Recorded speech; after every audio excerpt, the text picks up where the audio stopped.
A man was pulling a cart along the path when his attention was suddenly drawn upward. Above him, Lee appeared, stretching out her hand. She swiftly grabbed the man and yanked him up toward her, stuffing him into a large sack with a triumphant energy. Elsewhere, Noah was sitting under a tree, clearly frustrated. He grumbled to himself, mentally calculating the imbalance of effort and reward. Gathering a few creatures for him to kill didn't seem worth the 10 gold it had cost, a full month's salary. He couldn't help but feel Lee was exploiting his impatience, especially knowing he couldn't leave the Arbitrage grounds. He muttered bitterly about the brat. 10 minutes later, Lee came running toward him with a huge sack slung over her back. She greeted him cheerfully, but Noah could only grimace at the sight, thinking to himself that she looked like some twisted version of Santa Claus. Suspicious, Noah questioned her, pointing out that he had asked for monkeys, and now the sack she carried was visibly shifting with movement inside. Lee replied casually, revealing that the sack was full of monsters and urged him to stab them quickly. As she kicked the bag, Noah warned her that if there were humans inside, there would be consequences. Lee clarified that the creatures were face stealers. They had a distinct smell, making them easy to find, and she encouraged him again to get on with the stabbing before they could escape. Still unsure, Noah suspected she might have stuffed a random person into the sack and insisted on checking first. With caution, he drew his sword and cut the sack open. The moment his eyes met the contents, he was met with a grotesque, disfigured creature glaring up at him.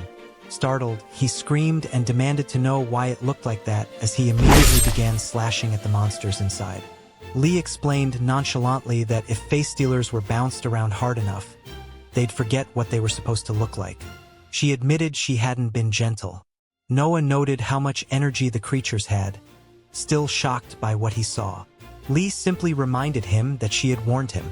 Noah remarked that the monsters had more energy than the monkeys ever would have, though he almost felt bad at how little resistance they put up. Lee reminded him that he had paid for an express service, and that's exactly what he got. So he had no room to complain. Reluctantly, Noah apologized and asked if the express service also included corpse disposal. Lee, without missing a beat, assured him it did, questioning what kind of business he thought she was running. She then dragged the sack away, leaving Noah to sit back down. As he settled, he could feel the power flowing through him, filling his runes. He focused inward, sensing that they were finally ready to combine.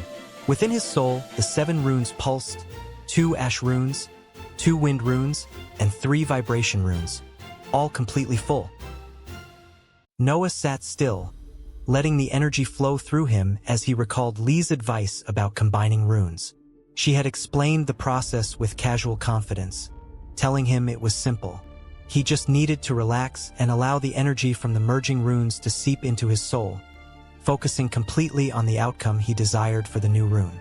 Intent, she had emphasized, was everything.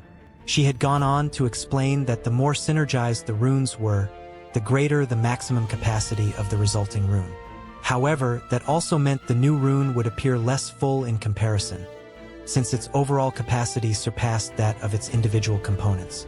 She mentioned that a combination forming at 50% was good, but in the rare event of a perfect synergy, it could be as low as 10% filled, with the leftover energy helping to expand the soul itself. As Noah began the process, he could feel it happening. The edges of the runes slowly drew closer, their pressure pushing against each other, and he sensed his soul beginning to tremble under the strain. He remembered more of Lee's insights then. She had explained how every time runes were combined, the soul expanded from the excess energy. Not all souls were alike. Some could house more runes than others, but the act of combining would always result in growth. Even with a small soul, one could still gain room for an additional set of rank 1 runes upon reaching rank 2. By rank 3, a soul should be able to hold 7 extra rank 2 runes. And for those with larger souls, the potential was even greater. The system could grow complicated quickly, which was why many chose not to build everything from scratch beyond rank 1 or 2. As the runes merged, a brilliant flash of light erupted in Noah's mind space. In that moment, his thoughts narrowed to a single, focused vision, sound and heat. That was the goal. He felt grateful for Lee's guidance, Without her, he'd have been stumbling through the entire process blindly. He considered the mechanics she had described, how the soul stretches like a balloon when runes are combined, and how the effect could remain even after using the Sunder rune to dismantle a rank 2 rune. But he also recognized the risk. If too many were removed at once, the soul might begin to deflate. It was yet another aspect of this world that he would need to understand more deeply. The runes continued to glow, drawing closer in his mind space, until they finally combined into one brilliant form. Noah stared ahead, awestruck, then softly murmured the words to himself. He had done it. Before him floated his first rank 2 rune, Pyroclastic Resonance. Overcome with joy, he celebrated the achievement, shouting with excitement. As he examined the rune closely, he could feel the immense strength radiating from it, the power of all 7 of his previous runes, fused into one. Yet it rested at only 50% capacity. That detail nagged at him. A 50% formation meant the combination wasn't perfect.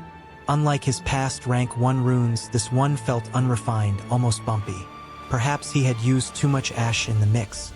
He realized he'd need to obtain another rank 1 greater wind rune to experiment further and refine the result. There was still plenty of room for improvement, a lot, in fact. But for now, this was a milestone worth celebrating. This new rune would be the perfect tool for testing and learning. Noah slipped out of his mind space and returned to the real world, finding himself face to face with Lee. She looked at him expectantly and asked if it had worked. He nodded, still feeling the lingering power coursing through him. He felt stronger, faster even. Lee confirmed his sensations, explaining that it was normal. Combining runes released a massive surge of energy, temporarily enhancing the body until the soul finished absorbing it all. Rising to his feet, Noah asked her to step back as he prepared to test his new creation. Drawing on the power of Pyroclastic Resonance, he began to whistle softly.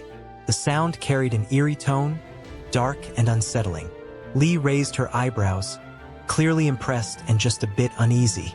She commented that it was the spookiest whistle she'd ever heard and hoped his magic leaned more toward the pyroclastic side than the resonant. Focusing further, Noah called on the Combustion Master rune.